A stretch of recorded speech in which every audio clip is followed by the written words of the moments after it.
like to welcome you all in the lecture series of Basic Electrical Engineering.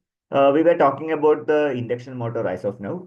Now we are going to talk about one of the most important concept of induction motor. There is one important concept. What is the expression for the frequency of rotor current? For in the examination, you might have heard about the question like derive an expression for frequency of rotor current. So what is the frequency of derivation for expression for the frequency of rotor current? Now let's get started. So you already know the working of three-phase induction motor and the concept of rotating magnetic field. Now I would like to proceed with the derivation. So first of all, we can note down. Yeah. So we know that we have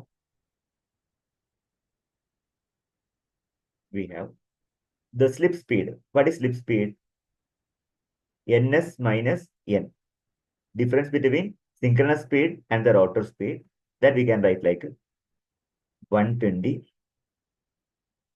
f dash divided by p, where f dash is the a frequency of rotor current and p is the number of poles. Please call equation number 1. Also, we know that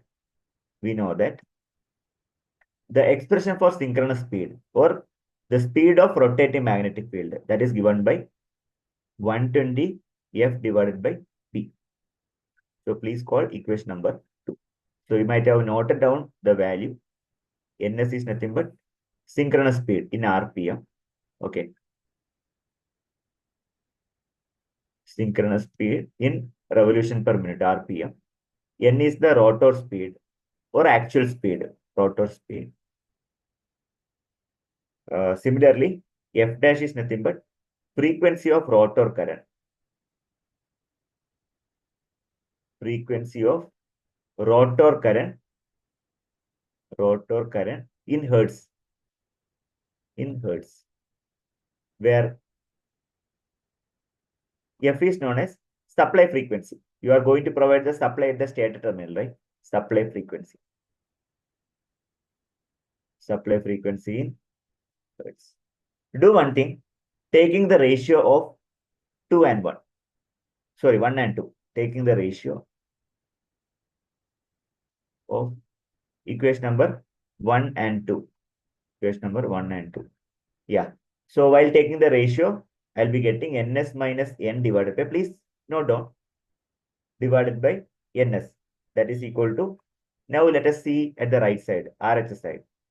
120 f dash divided by p whole divided by 120 f by p.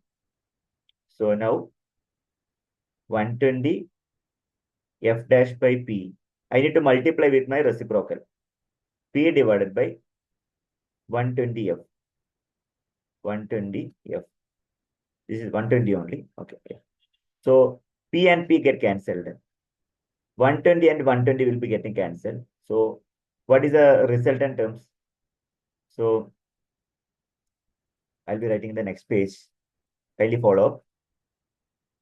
So we'll write like a ns minus n divided by ns, that is equal to f dash divided by f. So are you remembering this term? Please go to the details of slip. I have already discussed my lecture series on slip. Okay. So kindly refer the video. The ns minus n divided by ns is nothing but slip. Slip divided by f dash divided by f. Therefore, what I need to calculate? I want to calculate the frequency of rotor current. Okay. So frequency of rotor current f dash is equal to S into f. This is one of the most important derivation, and you'll be having so many examinations, so many numerical example for competitive examination. Also, they will ask directly in the university examination also. So this is the most important derivation. Now let us see some condition. Whenever case 1, when slip is equal to 1, so what will happen? If slip is equal to 1, then I can write 1 is equal to, see, f dash is equal to, f dash will be equal to 1 into f. That is nothing but f. Okay, f dash is equal to f. So that's a condition. Case number 2. Now I want to talk about if the slip is equal to 0. If slip is equal to 0, what will happen? f dash is equal to 0 into f, that is equal to 0. Okay. If slip is equal to 0, so we can write like the n become ns. N will be equal to ns. That means like slip f dash is equal to 0 only, right? F dash is equal to 0. Now ns minus n divided by ns, that is equal to slip, right? So ns minus n divided by ns equal to 0. ns minus n is equal to 0. ns equal to n. This condition never satisfies actually. If you go for this condition, there should be always a difference between the synchronous speed and the rotor speed. So this condition never existed. That point you have to remember. Third case, I want to talk about the third case. Case 3. Now you have to understand the relation. So whenever f dash decreases, the rotor speed increases. Whenever f dash decreases, what about the rotor speed? The rotor speed increases. These are the 3 important cases you should understand. This will be really helpful for your competitive examination. So in this video, I have done the derivation of frequency of rotor current, which is one of the most important concept for your examination. Thank you very much for watching this video. If you are watching our channel first time, I request you to subscribe. Also, kindly share with your people, those who are studying with this same domain.